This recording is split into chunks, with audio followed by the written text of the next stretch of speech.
Welcome back to Not Like a Regular Mom. Today, I am sitting down with someone who has changed many of our lives, Jamie Glowacki, author of Oh Crap, Potty Training. Welcome to the podcast, Jamie. Thank you. Happy to be here. So tell us how you started your potty training business and how you decided to write Oh Crap, Potty Training and later Oh Crap, I Have a Toddler. Okay, so I didn't decide anything. This has been a snowball going downhill. And let me tell you something. I did not intend on spending the rest of my life talking about pee or poop. It literally was an accident. No pun intended.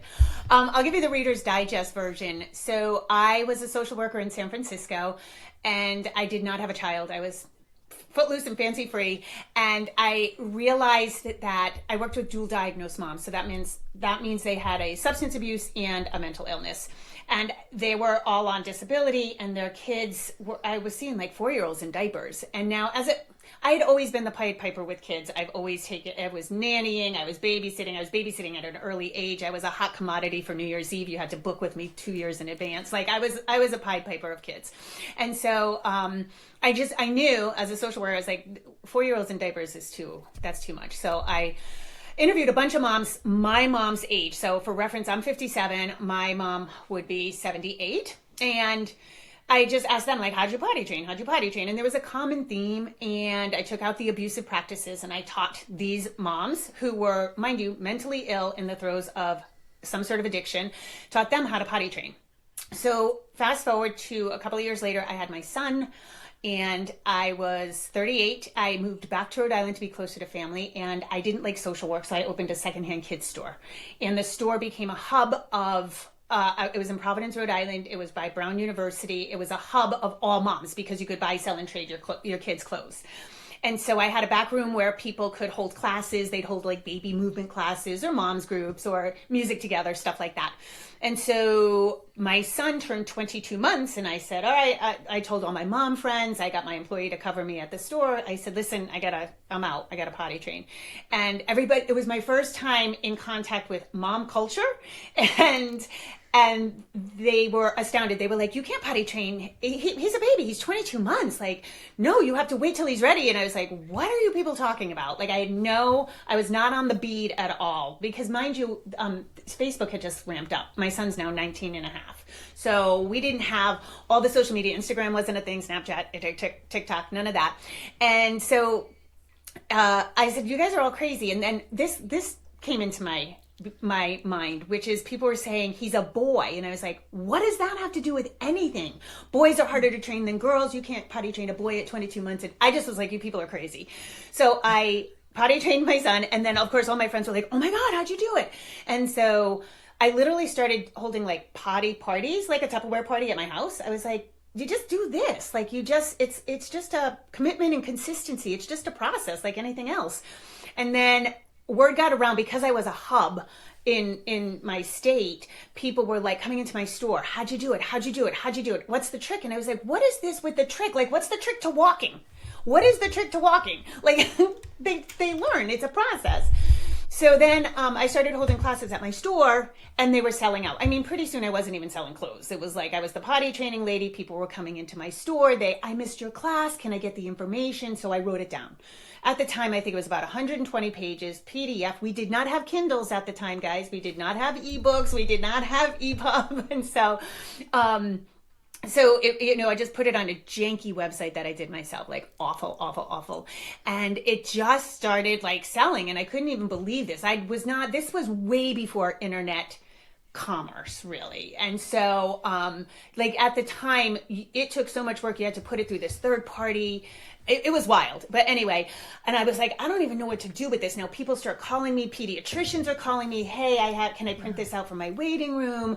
Moms of like multiples, quads, seps, like tons of multiples, people with special needs. The mom who at the time headed up like the Autistic Society of America, and we potty trained her 5-year-old with profound autism. So it was like all these, like I started getting this experience. So then this is a long story. So then a friend from high school contacts me, feels like I owed him a favor from a long time ago, and said, what are you doing these days? And I said, I got this potty training thing, but I don't know what to do with it. Like, obviously it's got bones, it's got legs to be something. And he was like, okay, I'll help me make a nice website and all that. And then what I did that was really integral. So remember, at the beginning of the story, I interviewed a bunch of moms, my mom's generation. Now, those moms largely stayed home.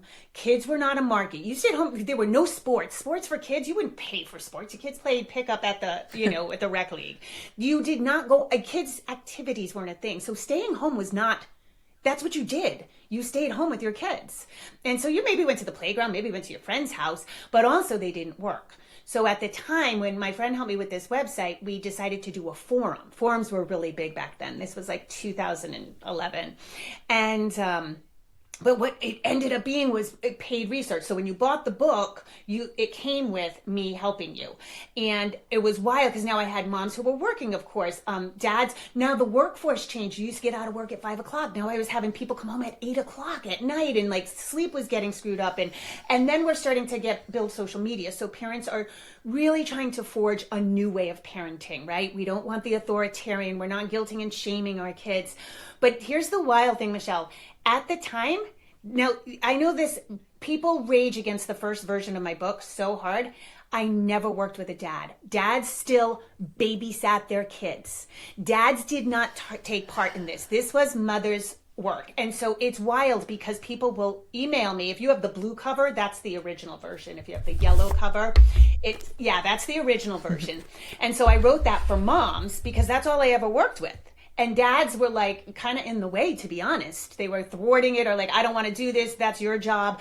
And people would like email me and like, it's not 1950. And I was like, get your head out of your ass. This was 2011.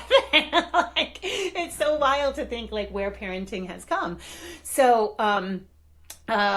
so then anyway, it was paid research because I was like, oh, wow, there's a whole new ball of wax that we have to deal with as modern parents that my mom and her generation didn't have to deal with. So that was exciting. Then fast forward, 2014, some agent called me. She was like, your book is the talk of New York City. It was still a PDF off my website. And so we got into a bidding war with all the major publishing houses, and Simon & Schuster had the best stuff that I wanted. And so, published with them, and the rest is crappy history. And then 2024, I knew the book itself. Like when you write a book, you don't think of how much you're dating yourself. But like, I don't even have a Facebook group anymore. I don't have a Facebook page for OCRAP Potty Training because old people use Facebook, right? So I was too late getting onto Instagram because I thought it was for kids. So the book itself was like dated, and the information about dads was definitely dated. So I needed to update it, include neurodivergence, a lot of new things that I learned in 10 years, as a full-time potty training coach. That's amazing. So when was it that you updated it? 2024. Yeah. Amazing. And so I have the old one. You have the old one, yeah. Great to know. Yeah. Did you change any of your method in any way? No. It's all the same. I think the big thing that we've just become a society of instant gratification, and we have to look at the wait till they're ready is literally an ad campaign put out by Pampers, which Pampers alone is a $9 billion company. That's just Pampers, not Huggies, not Loves, not all nighttime diapers. So they put it out and then they paid some doctors. The most famous was Dr. Terry Brazelton, who they would hold readiness classes, like what you need to look for. They're the ones who made it seem like it's this huge psychological process and you're doing damage if you do this, if parents take the lead. And so it just really got mucked up. And then even when I came on the scene, there were a lot of 3-day methods out there. And 3 days, it was like not a secret that 3 days can get you like over the hump of potty training, but it's not enough when you have to go back to daycare. Like that's not enough time. Yeah. And so I take that out of my work entirely. But what I learned is that all these 3-day methods, and this was before Kindle, before anything, it took 13 hours to get a video up on YouTube. 13 hours. And so, it's so crazy how fast it is now. I'm like so amazed by my phone every day.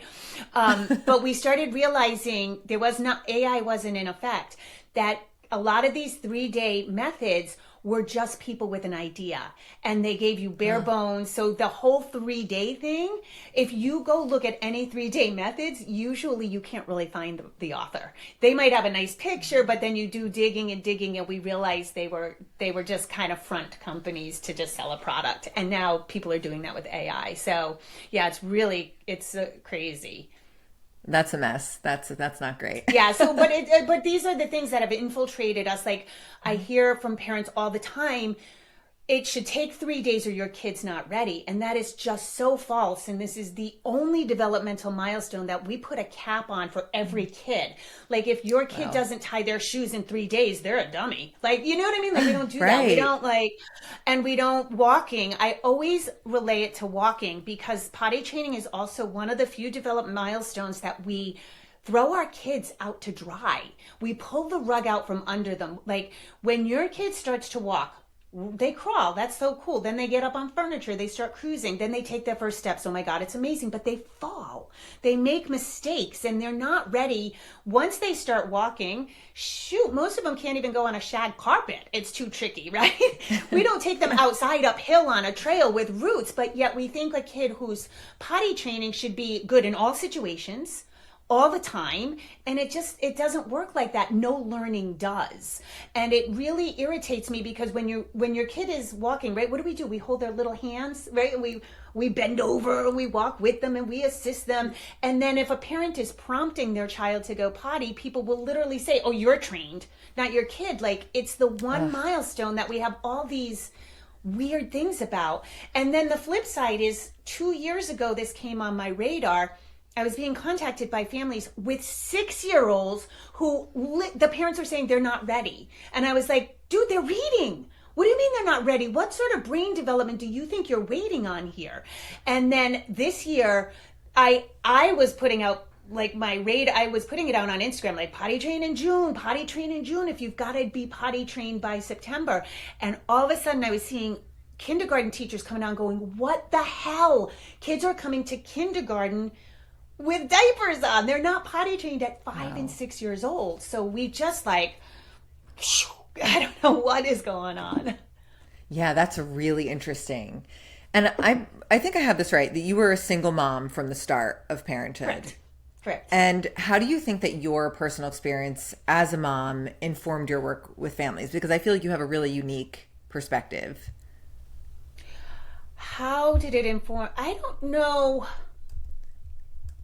know how it informed necessarily, because I just did what had to be done. I will say currently I have to be really careful. I'm committed to finding out why motherhood is so hard for people right now. And part of it is, I don't have this like as a deep-seated thing, but as a single mom, I had to do everything. So when moms are talking about like mental load or, oh, I have to remember all these things, I can quickly go to an Elle Woods, like, what? Like, it's hard? Like, you know what I mean?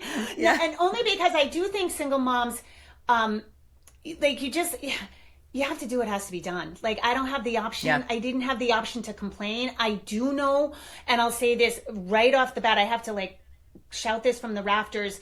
I hear from hundreds of moms per day, and there are literally men out there right now who don't believe mental load is a thing, who refuse to help, who think their job is a paycheck. And I get reprimanded all the time because people are like, not my husband, not my man. And I'm like, yeah, but it exists, you know? Totally. And so I think for a lot of women, they have another kid in that circumstance. Yeah. And so I do know right from the get-go, I was in San Francisco for like my birth class. And that's, I think, your first circle of mom friends is your birth class, because you have your kids right around the same time. And I just happened to be in a birth class with it was a home birth class. And it was wealthy people. Like, one of the women in my birth class, like, it turns out her husband worked for a small company called Pixar.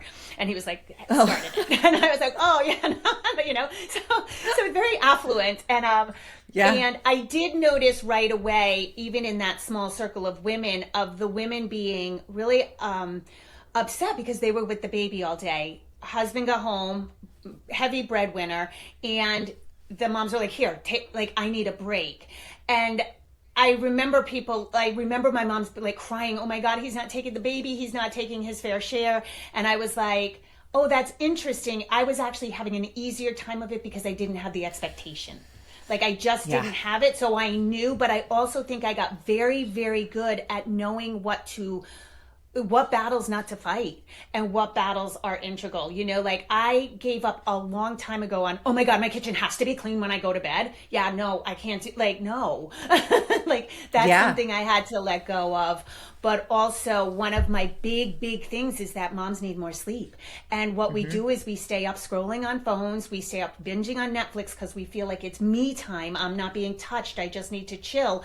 And I just learned, don't go to bed at 7:30. Go to bed at 7:30 because I have to be on my own ball in the morning when this kid wakes up. So I think that probably informed my work is like, I call it brutal self-care. Like I don't get manicures, pedicures, bubble baths. Like my care is like, go to bed at 7:30, take care of yourself, eat really well. I can't afford a sugar binge or a wine binge. I'm going to be a bitch to my kid the next day. That's not fair. Yeah.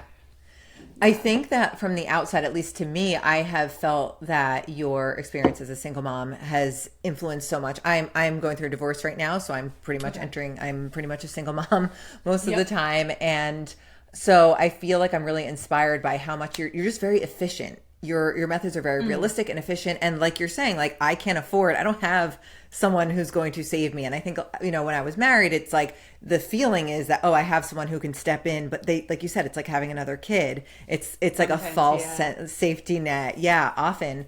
So I think that a lot of women, fall into that trap. And I've been really inspired by your, like prioritizing your sleep and your schedule and just your focus on what makes you kind of work like a whole system in your house. And I think that a lot of people just, feel that false sense of help around them and they don't feel like they can't. Yeah.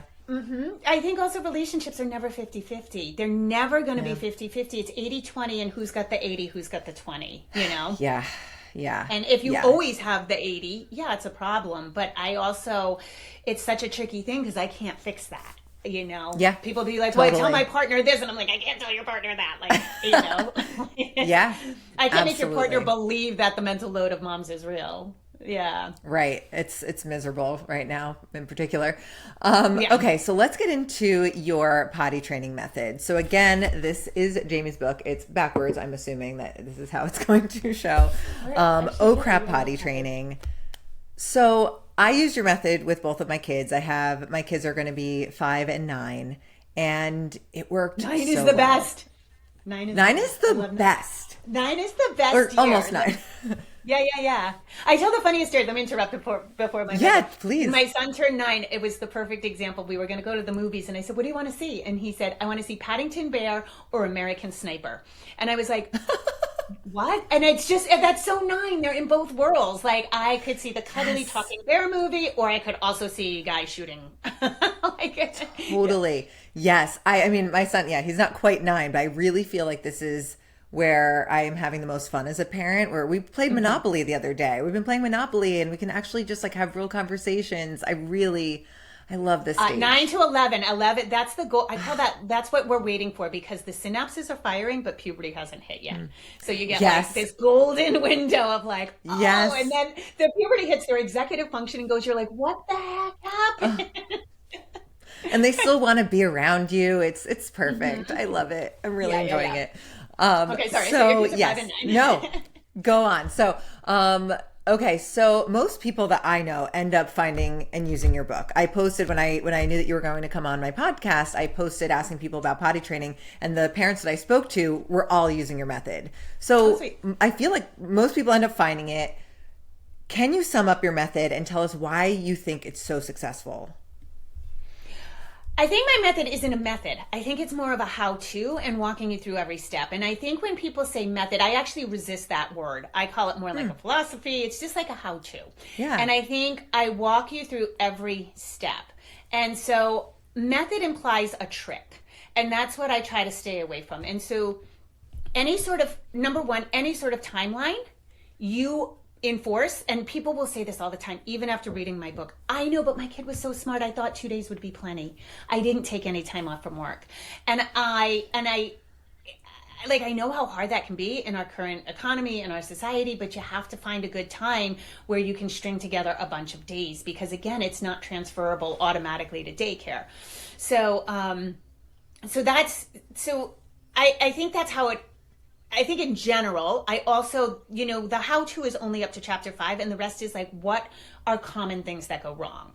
Now, obviously, I haven't hit everything that I know about potty training. If I did, that book would be 13 pounds. It would be as high as a body. It would be like you'd never pick it up. It'd be so overwhelming, which is why I do consultations, blog posts, YouTube videos, and a podcast. And so, and then one thing I think that makes it successful is how I separate the blocks of learning. So when I very first wrote it, it was a 3-day method, but what I realized is people were really, we've become an exact society. And I think moms, especially because we are flooded, fire hosed with information, we get wildly unsure of ourselves, and we grasp at data, we grasp at surety, and people want scripts. I hate scripts because scripts will never, ever, ever take into account the child in front of you.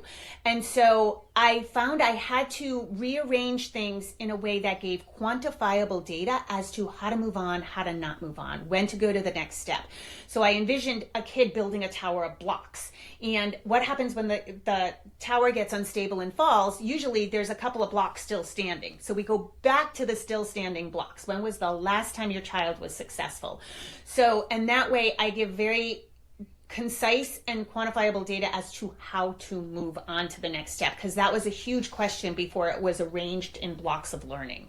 And then and I think, I've heard this, that my writing style is very jocular. Like, people feel like I'm on their team, that I'm kind of talking, what would Jamie do? They can hear my voice. And so I really like that. And when the first book was written, somebody else read the Audible, because we weren't doing podcasts yet. We weren't like, right. People's voices weren't associated with their personality. And so, oh crap, I have a toddler, I narrate. And I think that now that people can see me on Reels and YouTube videos, I think the writing supports that. And that's the compliment I get. And also, yes, I absolutely agree.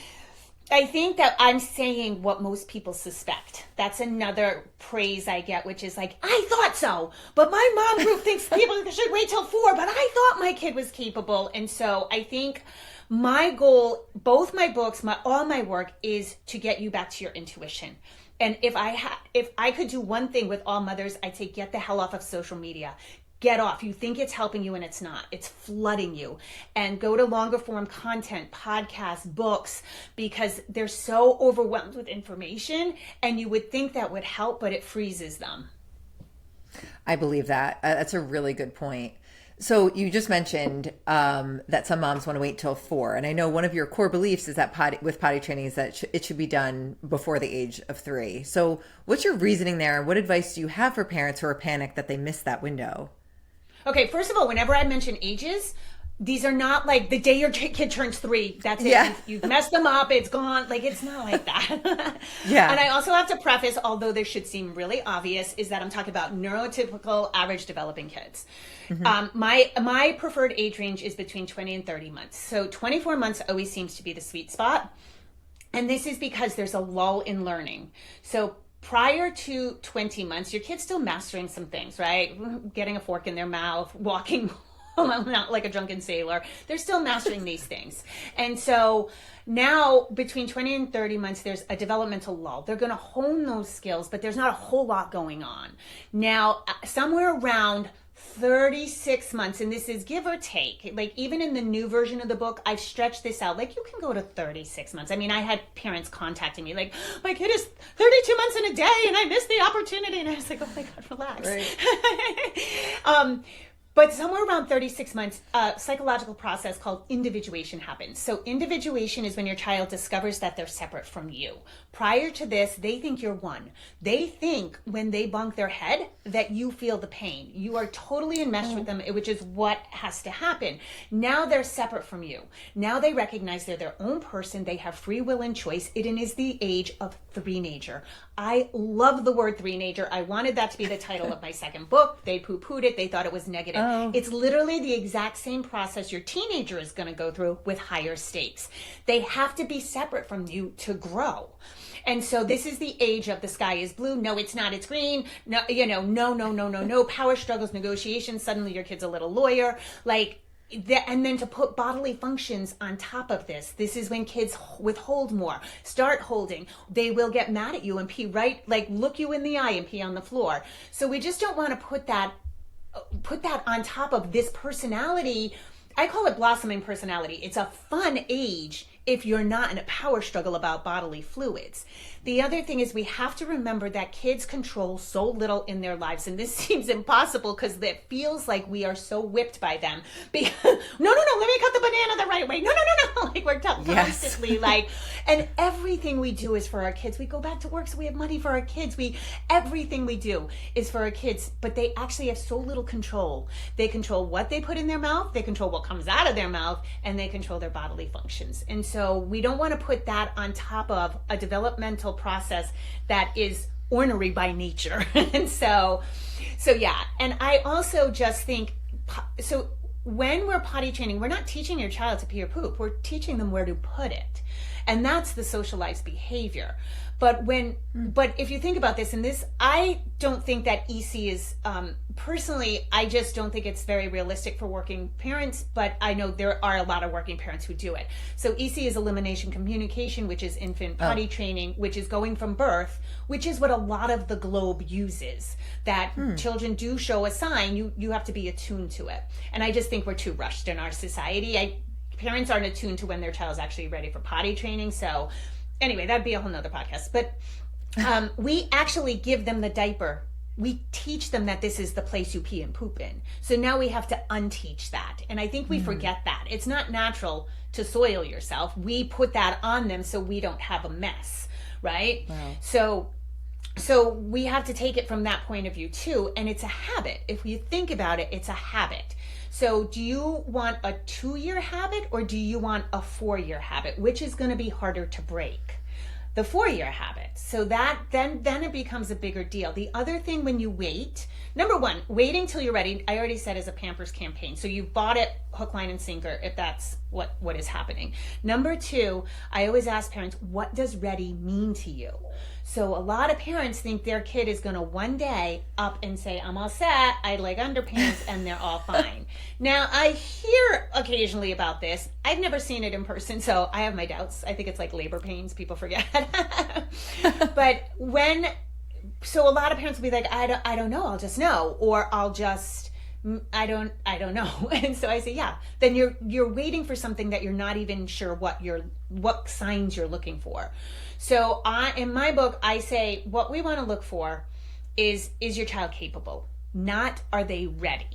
Because ready is too loose, and oftentimes ready means that you're going to be inconvenienced as a parent. And I find right now we're in a very selfish generation of parenting overall. Not one person, but I think there's I call it the parenting comfort crisis. Like everybody doesn't want to be inconvenienced because we've been led to believe that convenience is everything. And so potty training is wildly inconvenient. And so that's like one of the things. So again, going back to the 20 to 30 months, in this age range, I say, can your child, number one, ask for something when they're hungry or thirsty? Yeah, obviously. And they don't have to be speaking, right? Does your child point and yell and you know they're hungry or thirsty, right? That's taking an inner feeling and acting externally on it. Yeah. So they're possible. My favorite is, can your kid throw a tantrum for something they want?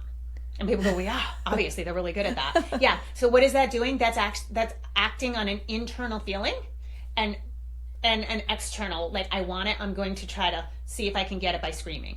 The biggest thing is, does your child retreat to a corner to poop? That's if your child's retreating to a corner to poop, you need to potty train like as soon as humanly possible, because they're making the assumption that you need privacy. They're doing the natural socialized thing, which is, I'm going to go away from you to poop, because most of us can't poop in front of another person. Some of us can't even poop in like a public restroom that's where somebody's in the next stall, right? So, and then the last one I say, and this always trips parents up. In my book, I say, can your child sing the alphabet? And this isn't about their speech. This isn't about their ability to speak the alphabet. I'm giving you an example of how a child learns by rote and repetition, not brain development. Lately, people have been coming on my Instagram page saying, brain development, brain development. No, toddlers don't have a whole lot of brain development. It's not about brain development. It's about consistency. It's about rote and repetition. And the ABC song is a really good example of that. You did not sing that 3 times and your child recited it back to you. You have sung it approximately 600 times a day. Then your child is like, and they're still messing up LMNOP, right? They're still going to make mistakes, but it's rote and repetition. They don't understand the greater ramifications of the alphabet and it's going to form words and then they can read. No, it's, oh, I know this song. Just like we know they memorize books that we read every night, right? They're not reading, they memorized it. So they're memorizing this new habit. So about the brain development, I don't want to say issue with your approach, but something that didn't work for me and that I found really, really fascinating is that the nighttime training didn't work for my kids. And I mean, with one of my kids, I tried everything for a very long time. And coincidentally, they had to get their tonsils out. They both had to get their tonsils out. Mm-hmm. And I had heard, myofunctional therapy and airway dentists saying, even on your podcast too, which I learned so much. It was a great podcast episode. That there could be a tie between like their ability to breathe, get enough oxygen and not hit issues with like sleep apnea, which is so shocking to think of kids having that. And a hormone released in their brain, I think it's called vasopressin ADH, antidiuretic hormone, right? Yeah. And that's what like kind of concentrates their pee throughout the night and all of that. And I was like, I am so open-minded. Maybe their tonsils will have an effect. I'm not exaggerating, that week, within days, they both, I mean, this was for years and years of issues, trying everything. They both stopped wetting the bed at night that week. What are your thoughts about that? Yeah. So number one, what you have to understand is my book has now sold over 1 million copies. I work with thousands of people per year. So I write what's true for the most amount of people, right? I can't include like everything. The updated version does have adenoids have something to do with it. Yes, for sure. Yeah. The airway dentist, that's fairly new information. And so that is not in my book. But it's definitely something I talk about on the podcast. I do think, number one, I want your audience to know this, and I try to say this, any book is written in stone. Like the fact that I got a 10th anniversary rewrite is astounding. That is very, very rare. Wow. And it's usually with just books that are a big hit, but that's all you get. So I do have a podcast, Instagram, and YouTube because it should be a living document. I'm learning things all the time. I'm always like, you get a prize sent to you if I have a case that I have never heard of at this point in time, but I am still learning. And so a lot of times people forget that. They think a book can be updated. It can't. This is written in stone. And so, in anybody, that's why I say, like, no matter who you choose to work with, they should have a podcast, a YouTube channel, tons of Instagram reels, not just like if there's no person behind it, if they don't have this, there's a big account that stole a lot of my stuff. And they don't have any backup. There's no consultations. They don't do a podcast on potty training. So you want to look for that, right? Because I'm constantly learning. Now, night training, I do say if you give it a good go, here's the thing. It's one of those things that you don't know until you try. Right? You can't just say, oh, my kid's going to be crappy at night training. You have to give it a solid go.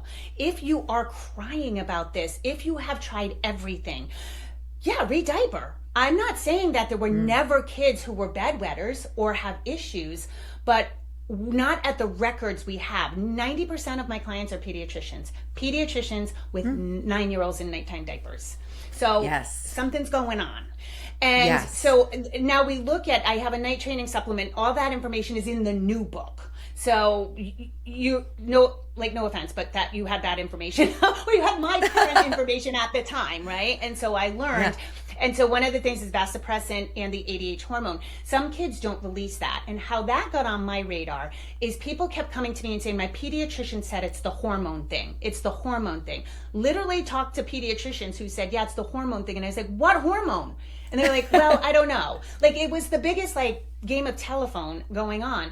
So I went to, I found papers, I found studies. I had to hire doctors because I couldn't understand all the medicalese, and go through this. And so there are things that affect the ADH being released at night. Number one is melatonin. Your melatonin is linked to the ADH hormone. That's the antidiuretic hormone, which makes you pee less at night. I pee 6 times an hour during the day, right? But at night I pee once. And so that's the ADH. That is released with melatonin.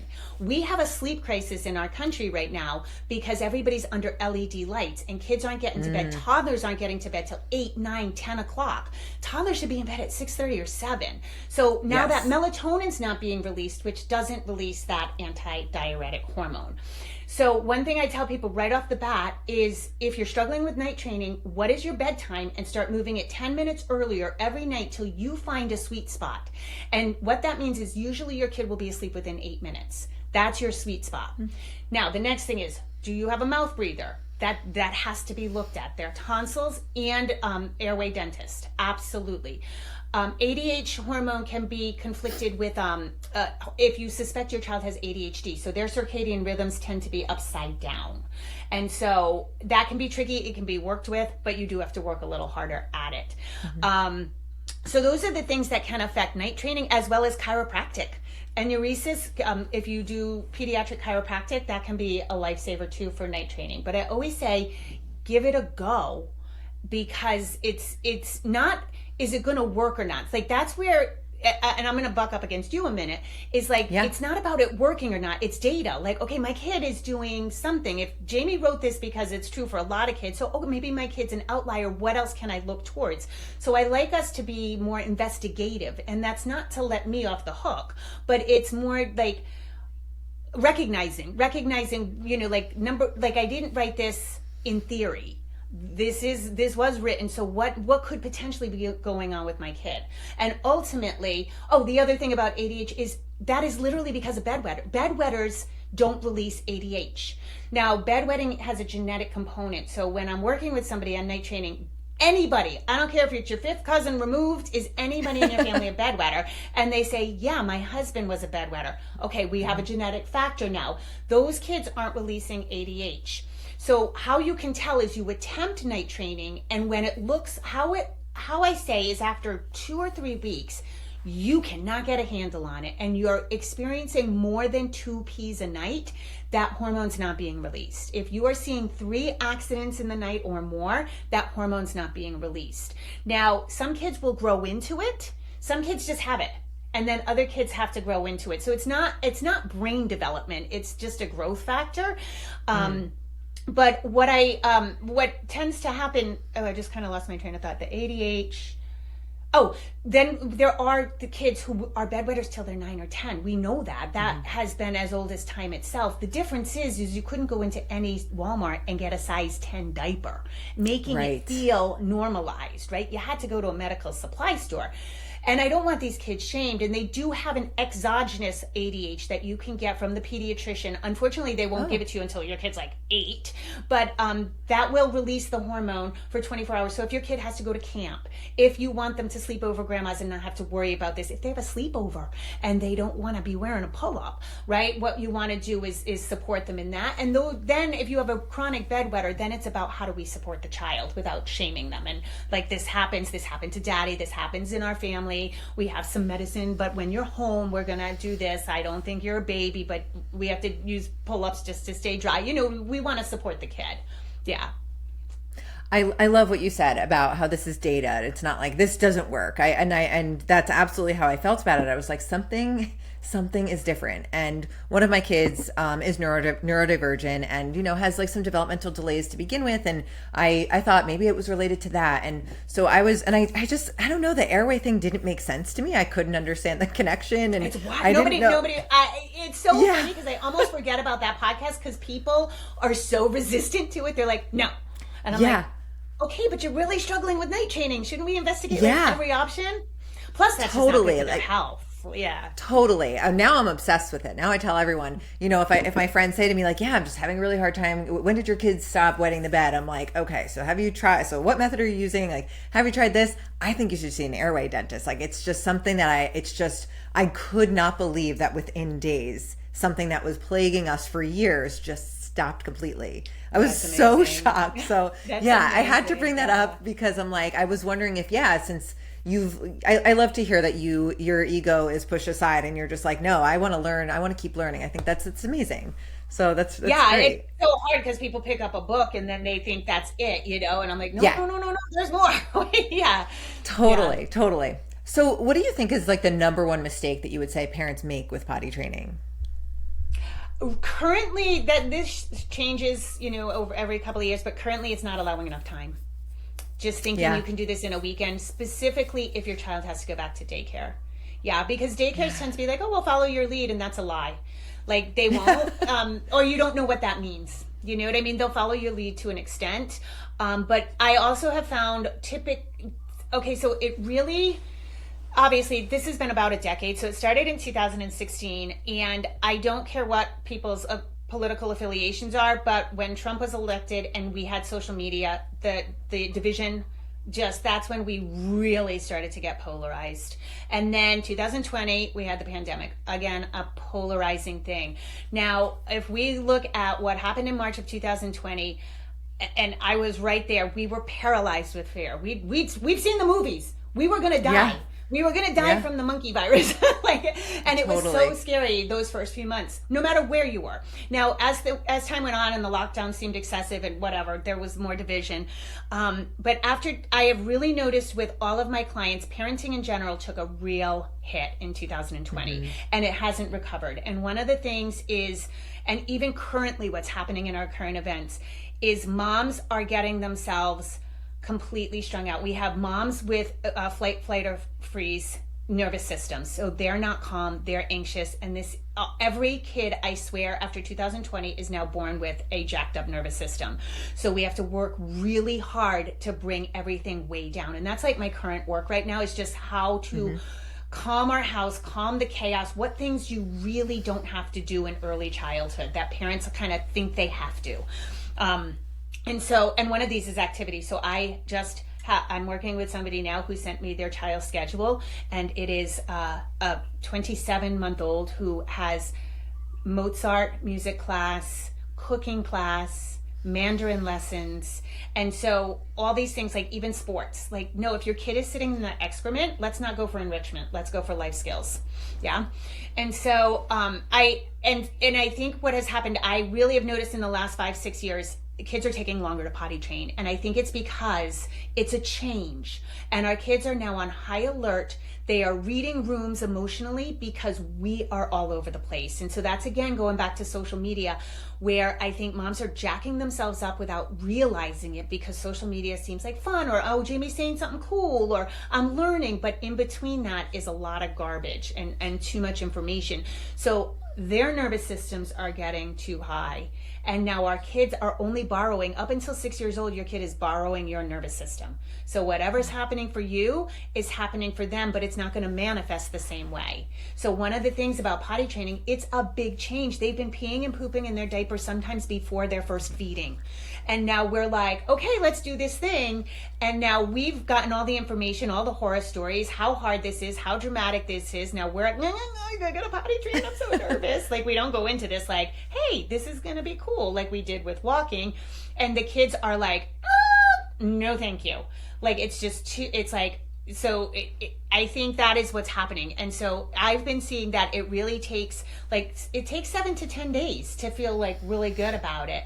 And parents just don't want to hear that. And so I always say, look, if you can take some sort of vacation, a lot of people now do it at Christmas time because that's a big break. It's cold, everybody's in the house. 5 days, and then with the 2 weekends cornering it, you should be good. If you can't have that time, it's one of these things, like, I can't change your life, but I can tell you it's not going to go well for you. I literally have, maybe in all the kids I've worked with, found 2 daycares that were actually super supportive and would support the child, but most of them have too high a ratio.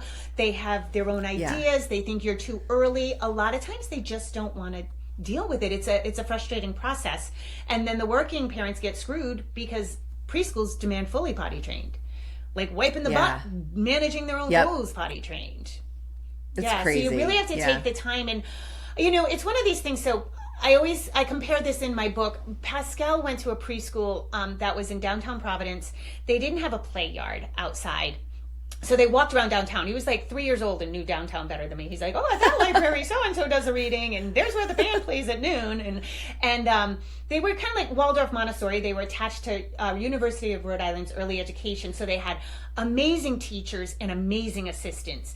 And come wintertime, the only thing this classroom did was get dressed for winter. Right? They put their mittens on, their boots, their snow suits, their hats. And it was a mixed age classroom. So there were 4-year-olds helping the little ones, 5-year-olds helping the little ones. And I was like, thank you. I don't doubt that my kid's going to learn his colors and his numbers. But a 3-year-old who can put on their winter gear by themselves, like that is a life. That's what I need. And so I challenge you, at 3 years old, your kid doesn't need a Disney vacation. You know what they need? To be potty trained. Totally. They need to be out of their own excrement. And I think the longer you go, the more disrespectful it is to your child. Like learning sight words while sitting in your own poop. It doesn't track to me. And I don't say that with judgment. I say that like, let's look at the child and not just like our inconvenience or, no, I want a vacation. Totally. I could not agree more. It's so hard because I know there's a lot of pressure, external pressure on parents, and this performative parenting that we have to put on, I guess, or some that feel the pressure to put on. But yeah, that's a really good way to look at it. I think it's so opposite from what we're being told. Okay, so in the interest of time, because I still have so many things I want to cover with you. Sorry, and I've been talking like a maniac. No, you're everything you're saying is amazing. No, it's so helpful. Really, everything you're saying is really helpful. But let's do sort of like as rapid fire as we can, answers to some questions that I got from followers. Because I told them that I didn't tell them who it was, but a potty training expert was coming on. Okay. First question, why do children withhold and what's the remedy? Oh, withholding? Okay. Yeah, I knew that was going to be first. Withholding is a muscular reaction to anxiety. The remedy is you have to work with a consultant, and I have a pooping withholding course and I have a pee withholding course. I used to sell them as standalones and people were messing it up so bad. I was actually afraid for children. So I took it off the market, and it's now in conjunction with a couple of my certified experts that I work personally with and myself. It is a muscular reaction to anxiety. It has upticked. Guess when it started to uptick? Guess when? March of 2020. Yeah. Yeah. Makes sense. Literally. And so I developed these protocols I developed them over the last 15 years. And now I am actually consulting with pediatricians, gastroenterologists, and children's hospitals. My protocol works. People have denigrated it because they did it wrong. So now you have to get it with a consultant. Yeah, wow. It can be fixed, but it is the biggest thing I would say is, right off the bat is just try really hard to make sure you're regulated. Like I would start there right away, because is your house softer lighting? I am against big lights for children, the big recessed LED lights. How is your routine? Is your child getting enough sleep? Are they eating good food? Can you scale it back so that life feels as cozy, as slow as possible? Because if you are rushed from things to things, and so I would start there. Like think sphincter muscles are super, this isn't rapid fire, so this is my fake anus. That's okay. Sphincter muscles are really prone to emotion and anxiety, and so they're going to grip. And so I would start there. I would start with just make sure your house is as chill. I just keep a cozy, like that's what I think, like make it really, really cozy. I love that. Yeah. That's really good advice. That's great. Okay, so do you recommend putting a kid in a diaper for naps? So my book is separated into, you can choose to do nap and night separately. And I had to separate it out because there were too many working parents who were like exhausted. I do recommend potty training. If you're going to get rid of diapers, get rid of them all at once. That is in the end easier, but it makes for a more hellacious first week. So I would only do that if you really have the stamina. And if you have that full week to potty train. If you don't, it's going to be a disaster. You're going to start crying. You're not going to be a good teacher, and the whole thing's going to fall apart. Yeah. There is no such thing as nap training as opposed to night training. I do them together. If your child starts staying dry for naps, you can take away the diaper, and that is your signal to night train. And people just wait too long on night training. And then the child, it's just a habit, and it's really hard to break. Yeah, I remember with my older son for naps, I just ended up investing in $3 pants from Target and was just like, we're going to figure this out. And if we have to throw these pants out, so be it. Yeah. Okay, so what if a child hates to be naked, which is part of your method? They have to be bottomless. They have to be Yeah. bottomless. And, yeah, I would look in. I mean, to me, it's wild. I like really personally have never met a kid. I know I've worked with kids, but that hates to be naked. So I would, I kind of back burner like sensory issues or something, Okay.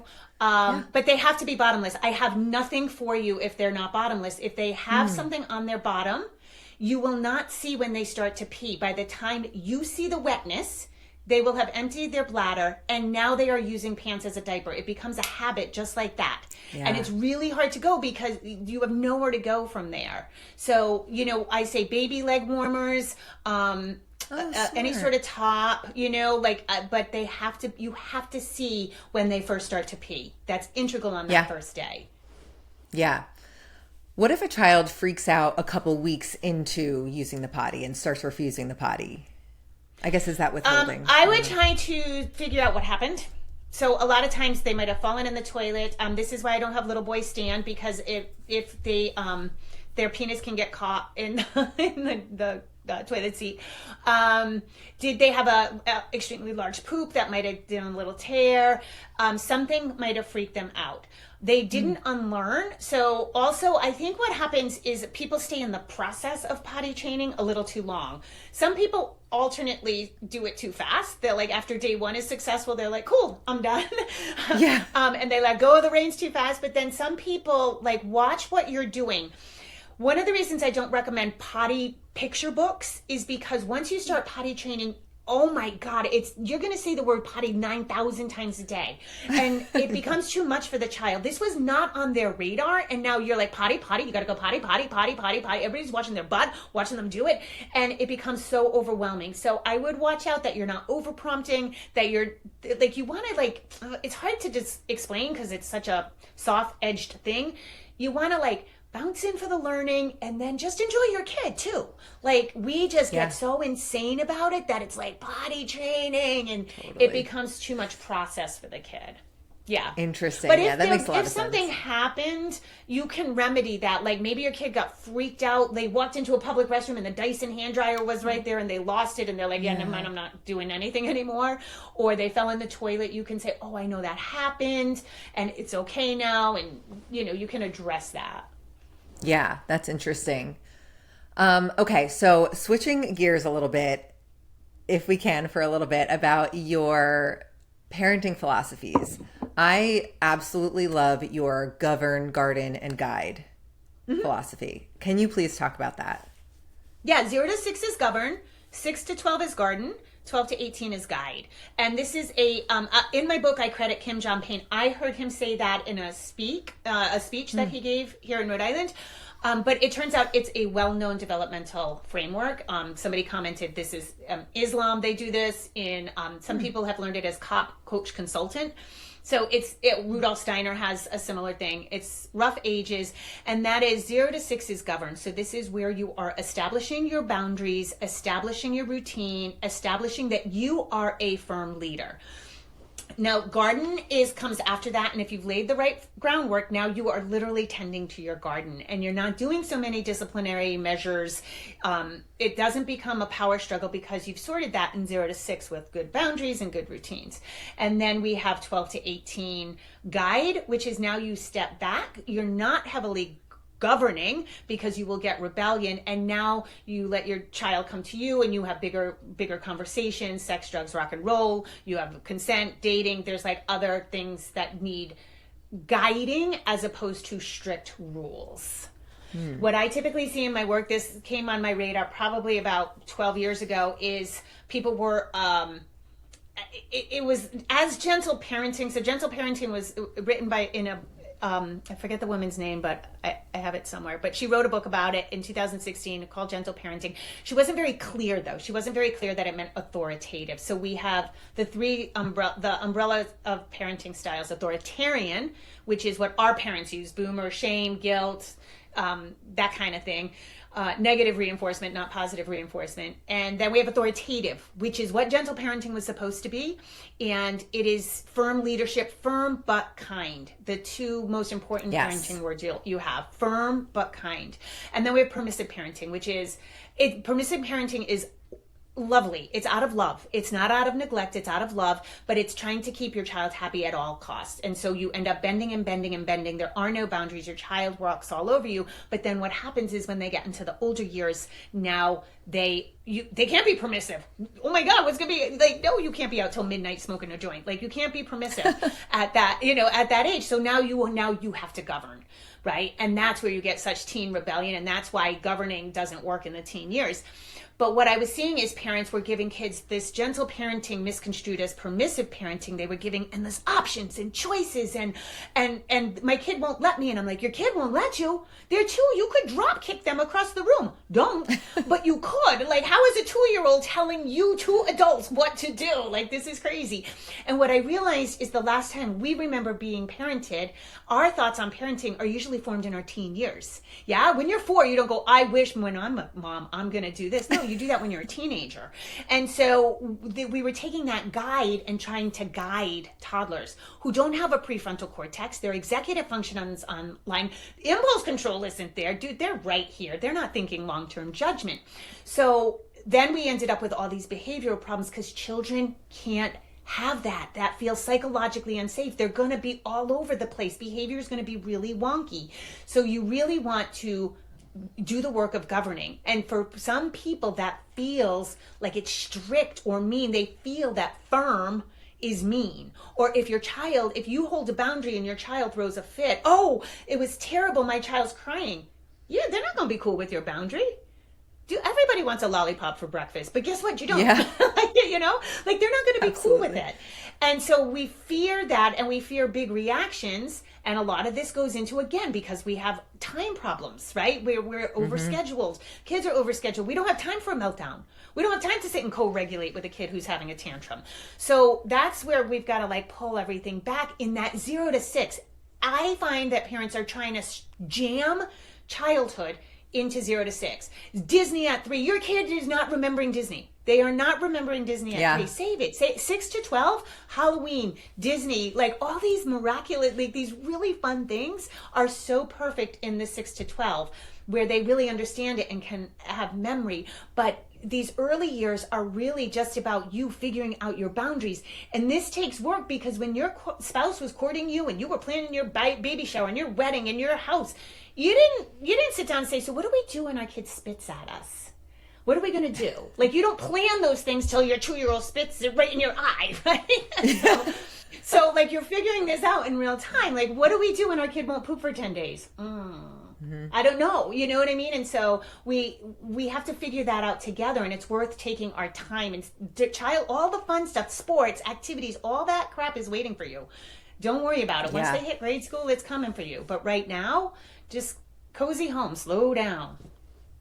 I could not agree more. This is something that really sucked me into your mindset about parenting and your opinions about it all. I have always felt, I felt kind of bad that I wasn't entering my kids into what I just heard this term, the rugrat race.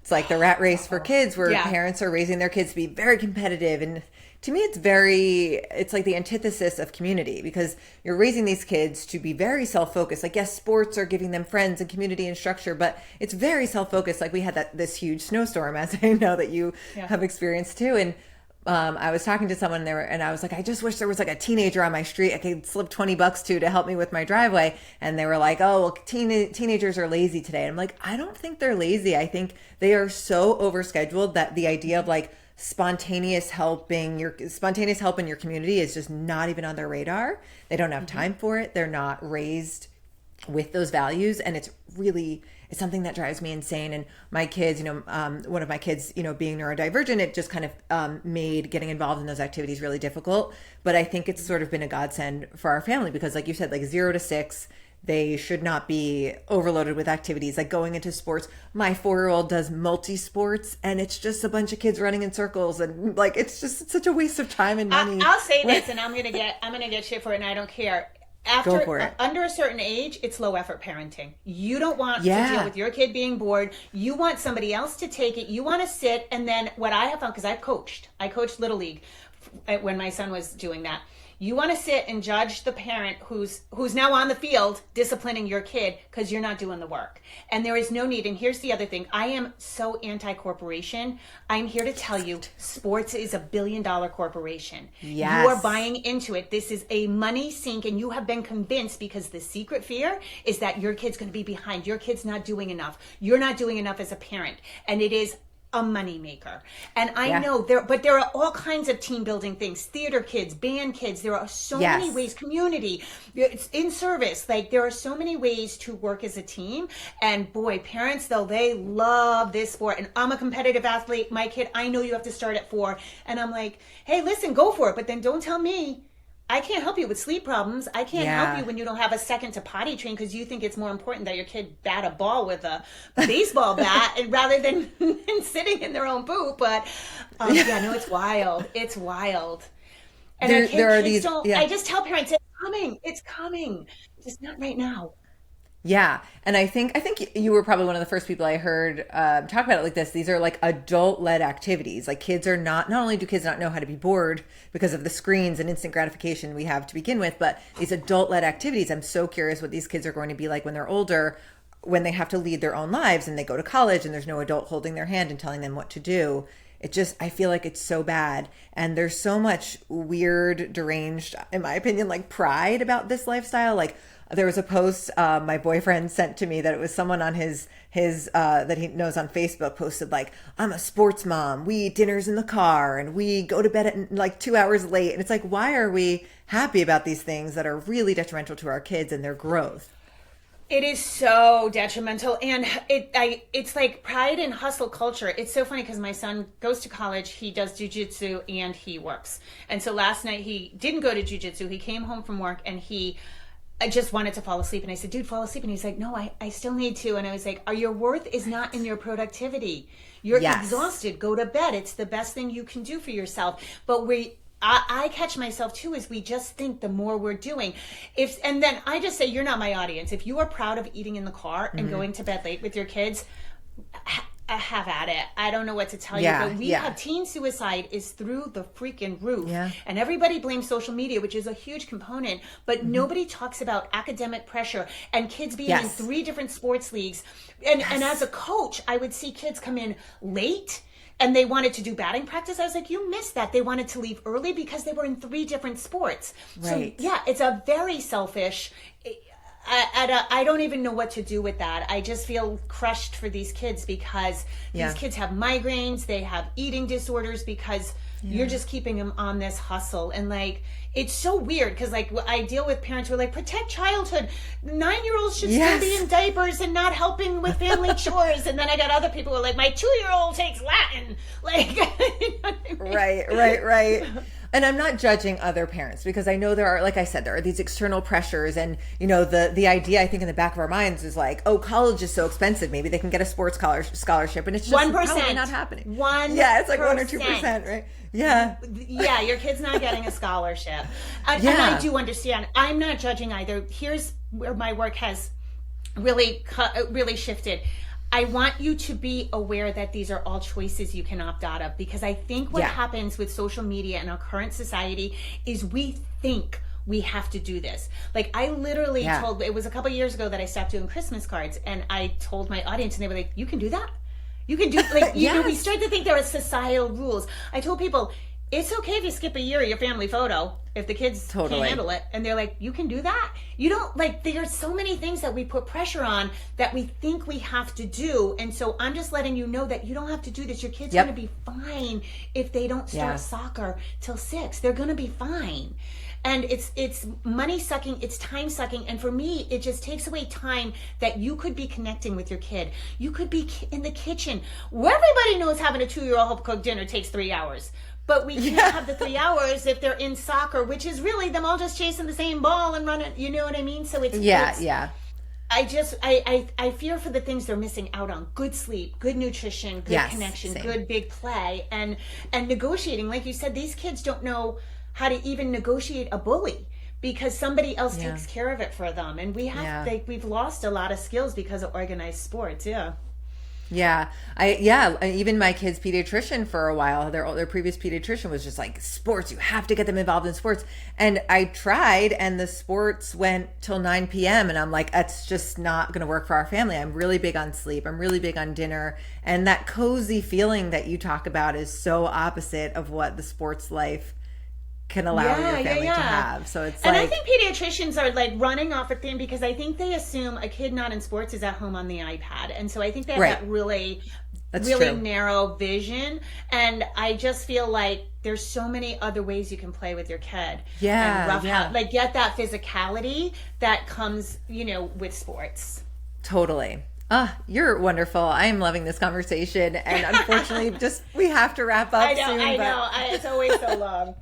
It's so hard. I could talk to you forever. I like fleshing out the ideas too, because I feel like in this soundbite society, like longer form, give me a chance to tell you the whole thing. Yes. I know that you said that on your post too, and that's why I really like I hop on your podcast when you talk about like all this parenting stuff. It just really fascinates me, and it's made me feel really good as a parent because I've felt that I'm like the outlier in a bad way. Like, oh, my kids aren't involved in a bunch of activities, but it's just really giving me a different perspective. So I had to ask you about that. I just really appreciate your viewpoints. Okay, so to wrap up, tell us about your books and your podcast. Tell us where we can find you and anything else you want us to know. Yeah, my book is on Amazon, and so the blue cover. I don't have a yellow copy. Just right here. The new cover is a yellow copy. That's going to be on Amazon, wherever you get your books. And if the blue cover, a lot of people still have it at libraries. Somebody gives them a copy, Goodwill, whatever. Just know that it's outdated. And my podcast, so I have Oh Crap Potty Training. That's the Potty Training podcast, only potty training, and that has a lot of supplemental things that I learned along the way. And then I have Oh Crap with Jamie, which is my parenting podcast, and that wherever, Spotify, wherever you get your podcasts, it's everywhere.